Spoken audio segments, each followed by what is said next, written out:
In this video, we'll be looking at the simple pull tabs that are found in the graphics folder of the Lesson Activity Toolkit. Pull tabs are a great tool which we can use to add extra information to our lesson. We can either have clues, hints, questions, or supporting information or documents that can be hidden away on the side and then introduced later. So we can pull in the tab and show this information. Pull in the tab, show this information, and it works from different sides.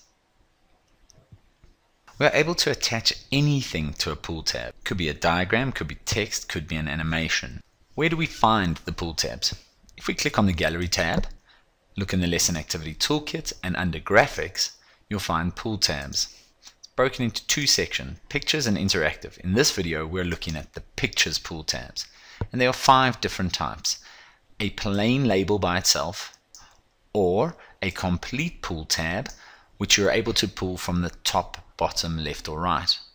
The only bit of advice I have with using this pull tab that we pull from the bottom of the screen is when we drag it down to the bottom, you will see that it extends the page, and that can be very frustrating whilst delivering a lesson. So my advice is to use a pull tab from the top, left or right. Let's have a look at the example they've given us. Here is a diagram, and what I need to do is align the pull tabs with the markers on the side of the picture. So I pull across pull 1, and here you will see that it lines up with my picture. I go across to 2, pull down 3. This is a great example. They've taken a pull tab, they've then added their own words to it, grouped it together, and we are able to then pull it across here.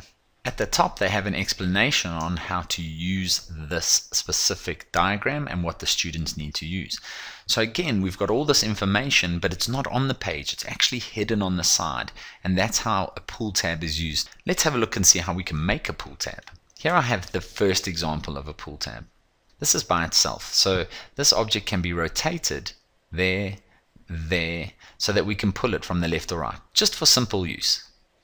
Should you wish to go and change the name that's found in there, you'd need to click on the drop down, go to grouping and ungroup it. Then you will see that I actually have the wording here. So I can take that out, I can put in my own wording, but you must remember to select both of them, click drop down and go to group. You can click Ctrl G as a shortcut. Now I have my hint. To add information to my pull tab, I need to align it on the position it's going to be. So right now I know that this will fit in the top, and I'm going to pull the information down. I want to use some writing, so you can use text. What I need to do is align it perfectly, then group them. Select both of them, click on the group button, and now I have a pull tab which I can put away. And then I simply, or the students simply, pull it out when they need it. If I bring in another pull tab and I want to add it to this picture and I want to pull it from the side, I need to align the picture with my pull tab. It's always a good idea to leave a bit of a gap so that you can hide it. We then group both, Ctrl G, and I put it away to the side. Now I have a pull tab with a diagram on it, and you can use any diagram. Again, this is a great way to save space and unclutter your page. You can bring in a hint or the answer after the students have done the workings out through using a pull tab. The second pull tab we have is already grouped for us, and this is predominantly for text. It has a nice color effect, so it tells us what we need to do. We need to ungroup and type the text here.